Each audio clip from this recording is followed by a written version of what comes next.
شاہ محترم، یہ جو محرم میں نظر و نیاز کا یا صدقہ و خیرات کا یعنی کہ زیادہ رجحان لوگوں میں پایا جاتا ہے،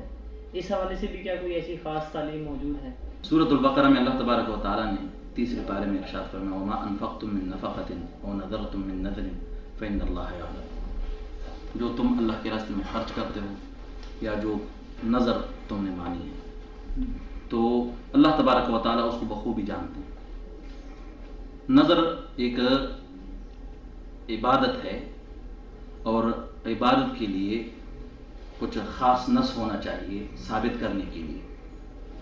نظر توہمات سے خرافات سے ثابت نہیں ہو سکتا۔ قرآن میں اللہ تبارک و تعالیٰ نے ارشاد فرمایا سورۃ الانعام میں وَجَعَلُوا لِلَّهِ مِمَّا ذَرَأَ مِنَ الْحَرْثِ وَالْأَنْعَامِ نَصِيبًا۔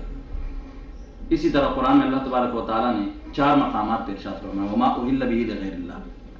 جو یہ لوگ نظر اور نیاز پکارتے ہیں اور بناتے ہیں غیر اللہ کے نام پہ، تو شریعت میں انتہائی سختی سے غیر اللہ کے نام پہ جو نظر ہے اس سے روکا ہے۔ اور خصوصاً پھر ہمارے معاشرے میں جو ان دنوں میں نظر حسن نیاز حسین جو پکاتے ہیں اور پھر کچھ لوگ اس کو تقسیم کرتے ہیں، جس طرح پہلا شیوخ نے فرمایا کہ 9 اور 10 محرم وہ تو نظروں کا دن تو نہیں ہے، وہ تو بندگی کا دن ہے جس کو صیام کہا جاتا ہے، صوم کا دن ہے اور اللہ کی بندگی کا دن ہے۔ بجائے یہ کہ اس دن میں نظر پکایا جائے یا سبیلے لگا دیا جائے، تو لہٰذا شریعت مطہرہ میں خصوصاً ایک مشہور مفسر ہے تفسیر روح المعانی والے، اور انہوں نے ذکر کیا ہے کہ جو بھی غیر اللہ کے نام پہ نظر اور نیاز،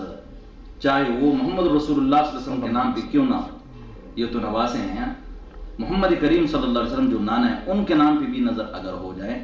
تو بالکل قطعاً انہوں نے حرام لکھا ہے کہ یہ حرام ہے، تفسیر روح المعانی نے۔ تو لہٰذا ان دنوں میں جو نظر اور نیاز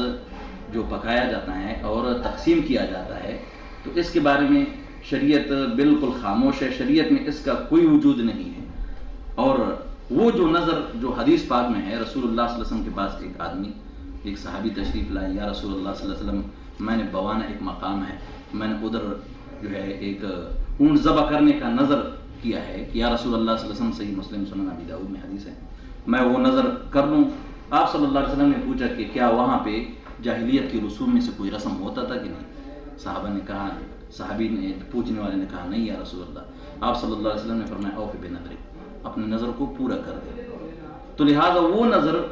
جس نظر کا تصادم شریعت سے نہ ہو، کتاب اور سنت سے نہ ہو، اس نظر کو پورا کرنا وہ تو بہترین عمل ہے، لیکن پھر بھی نظر جو ہے وہ انسان کو نہیں رکھنا چاہیے کہ میں نے یہ نظر کیا اگر میرے بھائی کو اللہ نے خیریت سے سلامتی سے باہر ملک سے لایا تو میں یہ دوں گا، بلکہ اس کے بارے میں اللہ کے رسول صلی اللہ علیہ وسلم نے فرمایا کہ یہ بخیل سے نکالنے کا ایک ذریعہ ہے، فإنما يستخرج به من البخیل، بلکہ مطلقاً انسان کے اندر یہ ایک سوچ ہو کہ میں نے اللہ کے راستے میں دینا ہے، بجائے یہ کہ اللہ پہ شرط لگائیں کہ اگر میرا یہ کام ہوا تو میں یہ کروں گا۔ تو اللہ تبارک و تعالیٰ عظیم رب ہے، اس پر شرط نہیں لگائی جاتی ہے، اللہ کے راستے میں مال دیا جاتا ہے۔ شیخ صاحب نے جو بات مطلب ایک اجمالی طور پر بیان کی ہے کہ شریعت نظر کی حوصلہ شکنی نہیں کرتی، اگر کسی نے نظر مان لی ایک جائز معاملے کی تو اس کو پورا کرنا ضروری ہے، لیکن شریعت کہتی ہے کہ نظر ماننے کی بجائے آپ ایک اور کام کریں۔ ایک شخص کہتا ہے کہ اللہ اگر میرا فلاں کام کرے گا تو میں اتنا صدقہ کروں گا، اس کی بجائے وہ صدقہ فوراً کر دے اور اللہ سے دعا کرے کہ یا اللہ میں نے تیری رضا کے لیے یہ صدقہ کر دیا تو میرے یہ کام کر دے۔ تو جس چیز کو شریعت کہتی ہے کہ اس کی حوصلہ شکنی ہونی چاہیے، اس کو کرنا ہی نہیں چاہیے، اگر کسی نے کر لیا تو پورا کرے، جائز نظر، لیکن جو کرنا چاہتا ہے اسے پتہ چل گیا وہ کرے ہی نہ، تو اس کو ایک خاص عبادت بنا کے اور پھر وہ غیر اللہ کے نام پہ کرنا، اس کی تو بالکل شریعت اجازت نہیں دیتی۔